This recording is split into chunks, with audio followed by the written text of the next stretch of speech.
Hey guys, my name is Michael and welcome to the 5th episode of the Ducks and Dawgs podcast with my co-host Matt. And today we have a special guest in Josh Pate. How are you doing today, Josh? I'm good, man. Long way away from you guys, but I'm good nonetheless. Just a little bit more sunlight out where you are than where I am right now. Oh, where are you out of? I am in Nashville, gloomy, might I add, Nashville, Tennessee at the moment. Oh, it's pretty dark outside right now for us as well. Well, look, brightness is on the horizon. That's all I care about. I'm in an office all day anyway. So, Josh, we're going to just jump right into it. There's been a lot of talk about how overblown or how not overblown the demise of the Pac-12 has been over the past few years. How do you feel the balance of power out west with not just the Pac-12, but with like Boise State, and some people may be thinking the Mountain West might be better than the Pac-12, however many people choose to believe that. What do you think the balance of power is on the West Coast?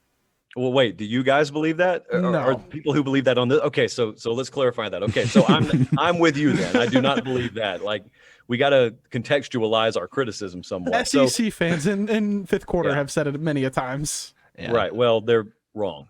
To put an opinion on it, they're wrong. But I will say this. Look, there was a time not all that long ago. I was doing TV down in Columbus, Georgia, and we did a segment on the Pac-12. I'm glad it's buried and gone now, because it would sound terrible if it were to see the light of day, even though I'm telling you right now what it said. And around 2015 or 16, the year Washington made the playoff, going into that year, the conference looked like it was in a really good place. Multiple teams were positioned, obviously, but you also had an infusion, I thought, of really good coaching talent out on the West Coast. And this is pre-Stanford falling off a little bit. So there are multiple programs out there that seem to be clicking. I thought that the Pac-12 TV network money was only going to further infuse, in a raw cash sense, the ability to invest resource-wise into football. I thought all systems were go for the Pac-12. And due to many things, I think ineffective leadership at the top being chief among them, the conference just faltered. It just fumbled, to, I guess, use a football pun, on, I thought, a really good opportunity there. Well, what follows is this ugly domino effect of you get inadequacy on the football field, you have incompetency at the conference level, and then all of a sudden you are not viable enough to keep your most precious commodity home, that being West Coast talent.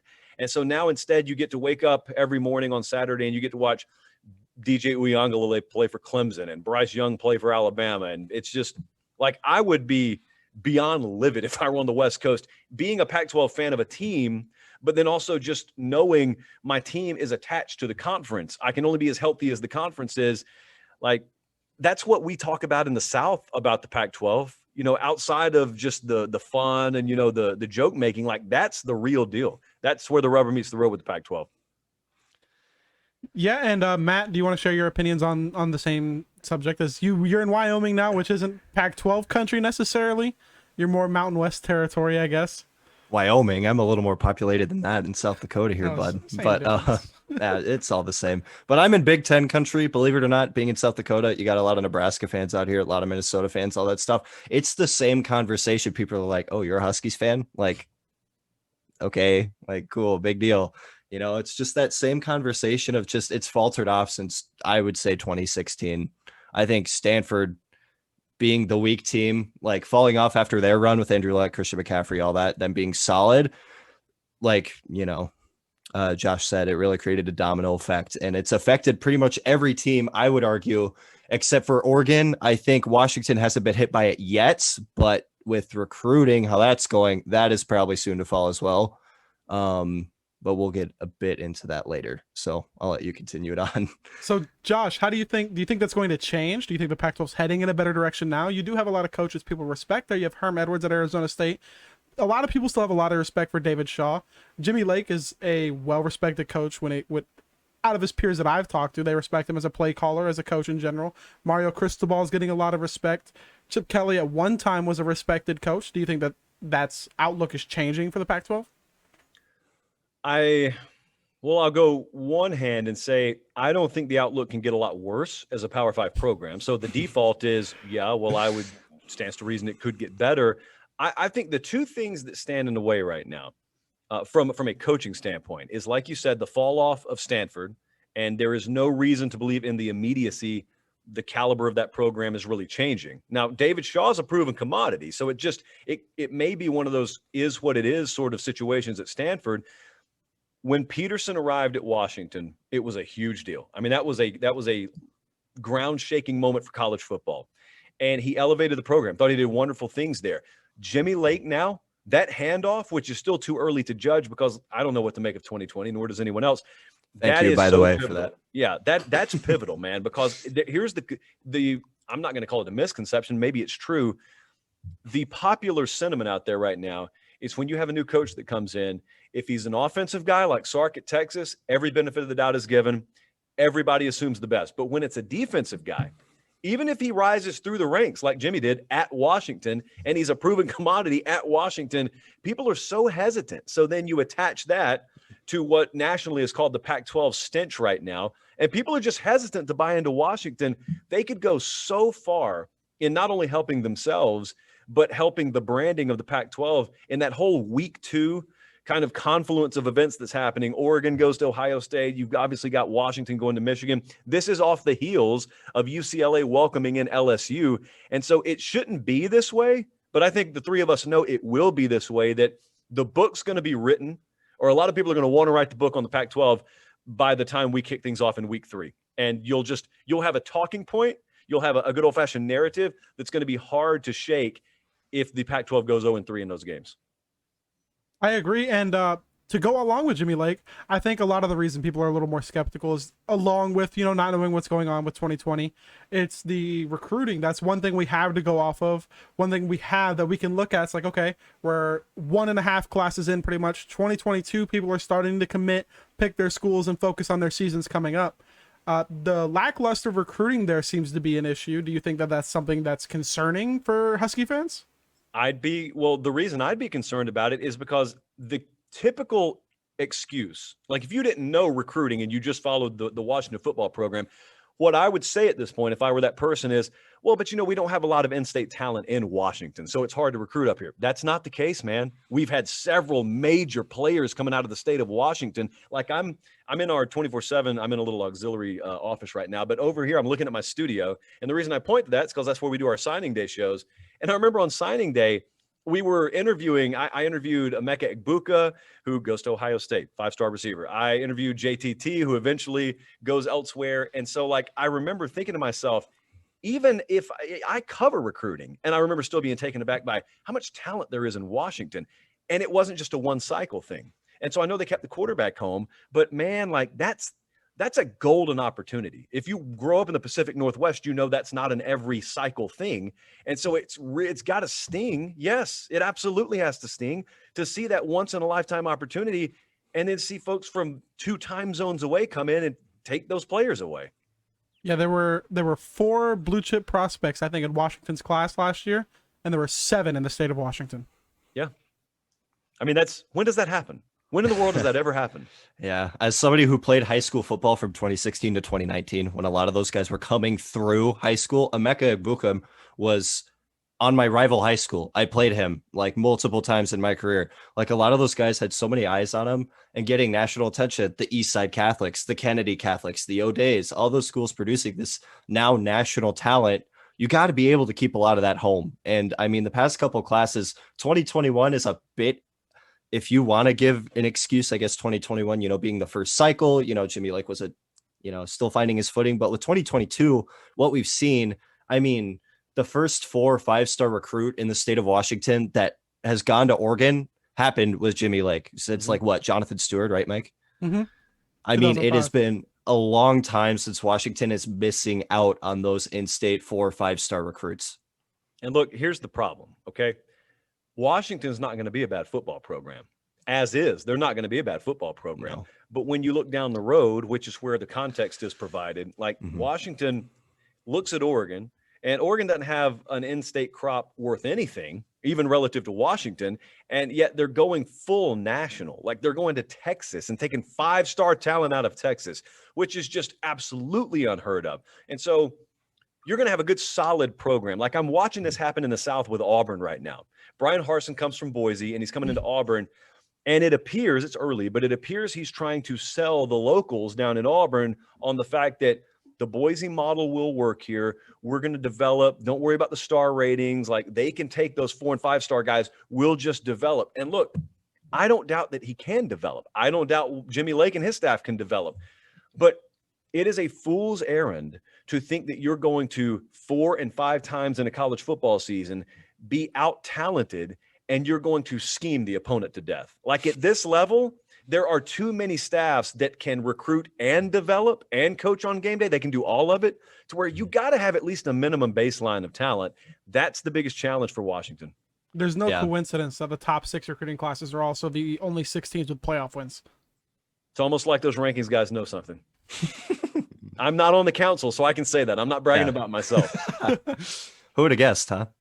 No, but yeah, like you're saying, and I mean, if this Jimmy Lake thing going on at Washington right now is a failure, it's gonna be too late by the time the athletic department figures it out. Because I don't know how much you follow the Washington athletic department. They're kind of they're not great. Yeah, freeze frame that face. That face. Yeah, well, that's the problem. Look, it sounds so counterintuitive if you're talking to a fan of any other sport that's not college football. It's so funny. I watched this happen with Texas A&M for a long time. USC football, ironically, finds themselves in this position right now where the fan base is begging for an extreme, one way or the other. They would either love to win the Pac-12 or go 5-7, because the no man's land in college football, if you're a contender, if you fancy your program a contender, no man's land is 8-win caliber, 9-win caliber, because it's not bad enough to get you fired. It's not good enough to win anything of relevance to your fan base. That's why I said it's a bad thing that Jimmy Lake's probably going to be a really good coach and they will be able to develop enough. Well, if they can't recruit, then you're never going to get to the mountaintop with that. But also, do you get to the bottom of the well enough to where that administration pulls the trigger? Exactly. And they focus on academics a lot in the first place. It's no secret. They plug academics all the time. Rowing. And rowing. Natty champs, by the way. That's a dynasty right there. Belated congratulations. Thank you.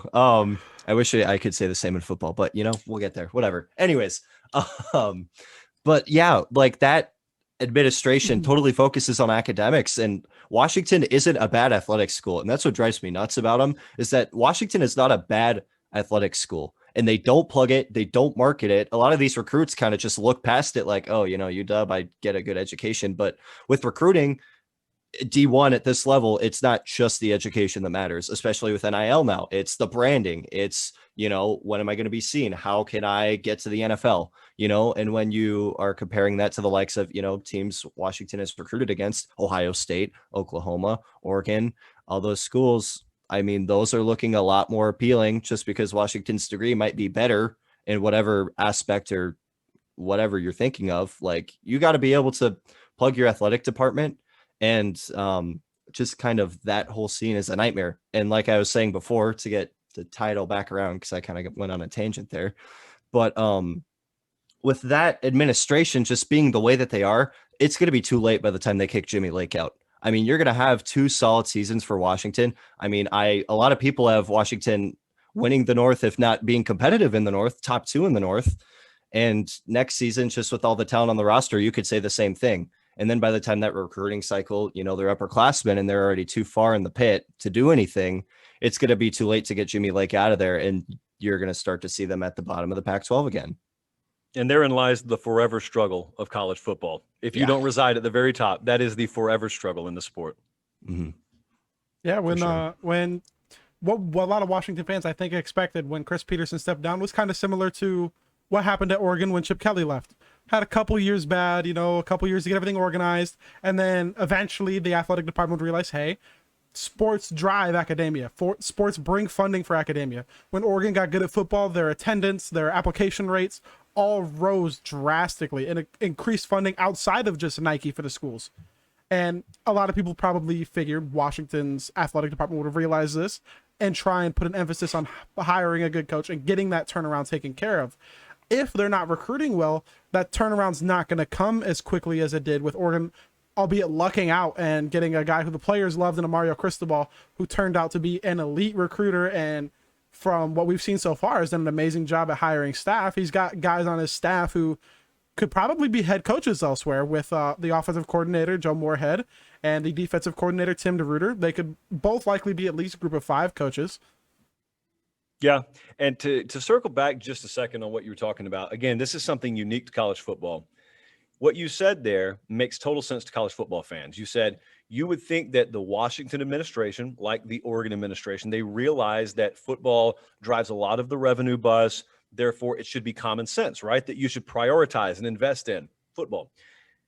And for those who are listening, who are just hardcore college football fans, but you don't really concern yourself with the administrative side of this industry, that does make sense. But let me explain to you how an academic type that does not care about sports whatsoever thinks. They think about it the exact same way as if they were running a country club and someone came to them and said, why don't we put a Ferris wheel in the parking lot? It would get a ton of traffic. We get a ton of folks to come to it that otherwise wouldn't come to the country club. They look and they say, it's because we don't want them here to begin with. Buddy, it's a country club. We have a certain kind of clientele, and the Ferris wheel, it brings in the scragglers, and we don't want the scragglers over here. Fact of the matter is, and this is not just a mess that's exclusive to the Pacific Northwest. It exists all over the place. You get some of the bow tie crowd in the room, and they're almost insulted. They almost take it as a personal slight that they have to lean on athletics. Ugh. They feel like taking a shower after even talking about it. And so that, again, when I say a forever problem, that's what I mean, a forever problem. Because those kinds, they tend to stick around multiple generations. Your football coaches come and go. Those kind of folks, they stick around multiple generations. It's so relieving that somebody gets it outside of the Pacific Northwest. And I mean, that administration, I mean, you're looking at, even just looking at like acceptance rates. The acceptance rate at UW has gone down by at least like 5% for the past 3 years or something. I don't know if that's the correct stat, but it's something crazy like that. Their acceptance rates around like 35, 40. Like my dad went to UW for a bit. Their acceptance rate back then was like 70 something percent. They're trying to be the new Stanford. And like with the academic prowess that Stanford has, it's going to be hard to be the new Stanford. So not only are you going to be faltering in the athletics side of things because you're focusing on academics, you can't even sell that you're the best academic school in the Pac-12.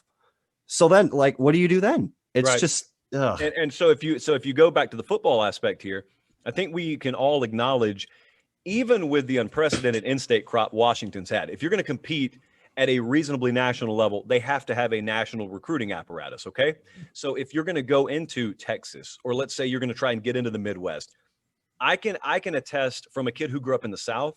I can tell you, when I think of the University of Washington, I don't think of academics. I think of athletics. Okay. Mm-hmm. Now, granted, I grew up in an athletic world, but my point is, you try to be great in something. Don't be decent in everything. Try and be great in something. Try and market yourself and brand yourself. And that's what I admire about what Oregon's doing right now. They don't apologize for their approach. Like they understand what they are. They understand what they may not be, but they understand how to harness it and brand it and pitch it nationally. And so I think one of the lazy fallbacks is, yeah, but they have Nike. It's like, man, do you know how easy that thing would be to screw up even with Nike if you didn't have the right people driving the bus? And so that's my only wish. And I wish that for every major athletic department. Like, get people who have a clear vision and decide whether you want to be serious about this or whether you don't. Because if you don't, kind of make it known, and we won't waste time talking about you. I want to talk about Washington. Like, I would love a viable product up there. I pull for Jimmy Lake, man. I hope for their sake they can go into Michigan in week 2, get a win, start recruiting momentum in the right direction to where you have something tangible that you can actually sell and say, look, we told you we could do it. We went to do it. We could do that a lot more with guys like you in the program. That's my wish. We'll see how long it has to stay a wish. Yeah. So what do you think is the difference between Washington and Oregon? Because they both want to be on the same level. They both ideally would like to both be national contenders. What is the difference in their cultures that's giving Oregon that success and Washington's finding it hard to keep these guys? Is it just the guys at the very top, the bow tie guys that you're talking about, who are just not putting enough pressure on it? They're not marketing well. They're not pushing for these kids. They're trying to stick more towards academia, or do you think there's something else that ties along with it? Well, so let me ask it like this, because you guys know these two programs. You know Mario Cristobal. You know the identity. Okay, I talk to Mario several times a year. There is nobody who takes recruiting more serious than him. I'm talking about nationally now. He learned under the best. He came from a place where he eats and sleeps and breathes it. Would that kind of coach fit at the University of Washington right now?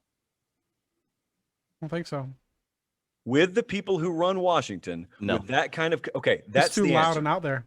Yeah, that's the answer. someone taking recruiting a little bit too seriously. I don't know if they fit in at Washington right now. That's the answer to the question you just asked me. So it's pretty much just at the top at this point. And what do we really, I mean, you can read all the preview magazines you want to, you can watch all the games you want to. You're no closer to solving the problem if the problem doesn't really reside in the athletic department, but instead at the university level. What recourse do you have? Because at that point, like we were just talking about a second ago, your recourse is, well, okay, they won't get my money. I won't go to games. They're telling you they don't really care if you do or not anyway. I mean, their decision-making is telegraphing that. And their boosters don't really care about the sport. They're the opposite with Oregon. Oregon's two biggest boosters, one's a former athlete, the other is a former athletic director. Really helps. Helps a whole lot for people who speak that language. Yes, that's invaluable. Former athletic director inheriting billions kind of helps a little bit. So Josh, we're gonna put you on the spot here to get towards the end of this episode here. When it comes to the 2021 season, who do you think is going to be vying for that Pac-12 crown out of the North and out of the South? So this is where it gets tricky. So I would power rate Oregon my best team in the North. I have Oregon power rated as the best team in the conference this year. But, man, I also have – I'm looking at a sheet off to my side. Right now, if I were to play that Oregon-Washington game today, I've got Oregon favored by 2.3 points, which is impossible, obviously. But I've got it power rated at that. So a very competitive game, in other words. I got Washington favored the rest of the way. I think it's a lot's been talked about and made of the favorability of the schedule this year. That's another one of those on-field examples of a perfect case scenario for Jimmy Lake. We had the recruiting version. Well, now we got the actual on-field football version, and it's imperative they take advantage of that. I'm saying that to say this. I almost wonder if by the time we get to that game, which is November 6th, man, that's a big day, by the way. So once we get to that game, I wonder what it means. In other words, if Washington's undefeated there, is Oregon undefeated too? Like, imagine what that sets up on the West Coast, first off, because I don't think anyone's planning for that. And secondly, I also wonder, is it a situation where one of them's got a loss, but then, you make up a game and a half if you win on that November 6th day, and that decides the North. In the South, dude, I have no clue. I'm just going to be brutally honest with you. I have no clue. I liked Arizona State, but I don't know if there's enough casserole with Arizona State. There's a lot of cupcake. There's a lot of sweetness. There's a lot of sugar rush about them. I don't know if it fills me up for a whole season.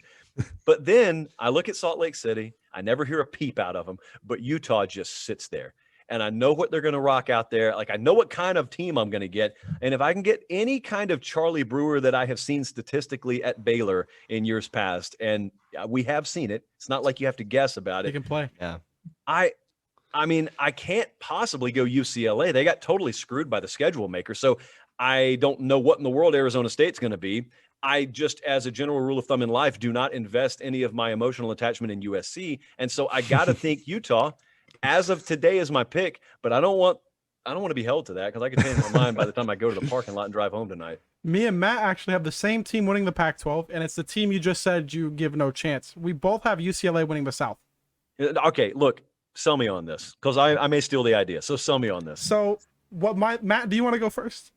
No, you go for it. You got it. You got the floor. What's been going on is, over the past few years, UCLA would build a lot of momentum towards the end of the year. Right. And oftentimes it would just completely derail to start the season. And in their defense, they were playing teams like Oklahoma to start the year. So it's not like they were playing in these easy cupcake games to keep that momentum going. Well, this year, the team they play is a little more beatable in LSU. LSU had a tough year last year. They're still a quality team. They still out-talent UCLA. All you need is Dorian Thompson-Robinson to get as good as he gets towards the end of the season and the beginning of the season. And I broke down the record predictions. If Oregon has a second loss, I don't think it's to Washington. I think it's to UCLA. UCLA may have lost a few pieces on the offensive line. They lost a few linebackers as well. But they've actually been recruiting back to the level that Jim Mora was, which, albeit isn't saying much, but they're still bringing in the quality guys. And when Jim Mora was there for a little while, they were competing for the Pac-12. Okay, so let me ask you this. What is the Chip Kelly offense in 2021? It's him trying his hardest to prove that he is not a one-dimensional coach. Like, I just don't get the warm fuzzies from this. We're not even through the sentence. The period is not even put on the sentence. I cannot endorse people winning a conference when I ask that question and you tell me, well, he's trying to prove this. I don't know what the offense is. That's my whole beef with him. I think his biggest issue is he's trying to prove that he's not one-dimensional. He doesn't have to run that Oregon system to win. when, like, to this day, when he's used it in college, it hasn't failed. Yeah. Nobody uses the same system he uses. They use variants of it. They try to, like, mimic it. And when he was just a play caller, didn't have any roster control in the NFL, it worked there too. It's just, I don't know why he's so set on not using his old system and trying to prove that he's, you know, more of a coach than that. When, in all honesty, I think they could really easily win the Pac-12 with that kind of system, with the talent they had when he first got to UCLA. I think aside from that, so that question has to be answered on the field, obviously. But the other thing is, I think that if USC, which obviously schedule works in their favor, if USC does not win the South this year, couldn't care less what their record is. If they don't win the South, I never talk like this in the preseason. If they don't win the South, blanket statement, you've got a clean house there. That's just a blanket statement, man. That is such a wasted opportunity if they do not win the South. Clean house, or do you make Dante Williams the head coach? Well, we can talk about that at the end of the year. I got to feel that out a little bit. But I'm just saying, I gotta have a different nameplate on that head coaching office. Let me just say that. Yeah, I think he's been huge for them too, though. They were recruiting terribly, kind of like how Washington is now. They were losing a lot of their recruiting luster, and one of the only changes they made, they kept Todd Orlando, which he's gotten a lot of recruiting credit. I don't know how much of it is deserved, but when they kept Todd Orlando and then they added Dante Williams, and the recruiting was just seemingly completely reversed. Those are two high energy guys, though. Yeah, well, they also, I'll tell you what else they have a chance to do. They in Florida State have a chance to totally cast a new mold for how to handle an offseason, because you're talking about a combined 16 players taken in the transfer portal between those two. And if those guys get on the field early and they produce and they actually change the fortunes of a team, you talk about aggression in the portal this time next year. Everybody who's on the chopping block, everyone who's a first-year staff, that's it. Mm-hmm. It's interesting that you bring that up, because actually with Jimmy Lake and his staff, you know, they got a couple good players in the transfer portal. I think even with recruiting being down, you're going to see that Jimmy Lake staff reach into the transfer portal upcoming for at least a couple, for as long as they're around, honestly, because I think they're going to see success from it.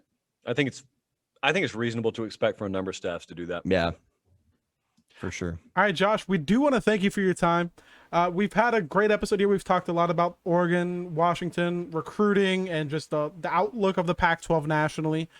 Is there anything you want to say before we get out of here? Yeah, first off, I appreciate coming on. And secondly, anyone who lives out there and wants to venture a little outside just the Pacific Northwest, we try and structure Late Kick to where anything we talk about matters to everyone, regardless of even if we zoom in on a specific program. So we're about to move to 3 nights a week, the 24/7 Sports YouTube channel, Late Kick Podcast. If you search those and you don't find me, there's a big problem. So appreciate everyone tuning in. Appreciate you guys having me on. Thank you for coming on. Matt, any closing remarks? We appreciate you a lot for coming on. It's been a lot of fun. Absolutely. All right, guys, I want to thank you guys for listening to this episode of the Ducks and Dawgs podcast, and we hope to see you guys for the next episode when we hopefully have another guest for you guys. Until now, it's Mike and Matt with special guest Josh Pate of 247 Sports signing off.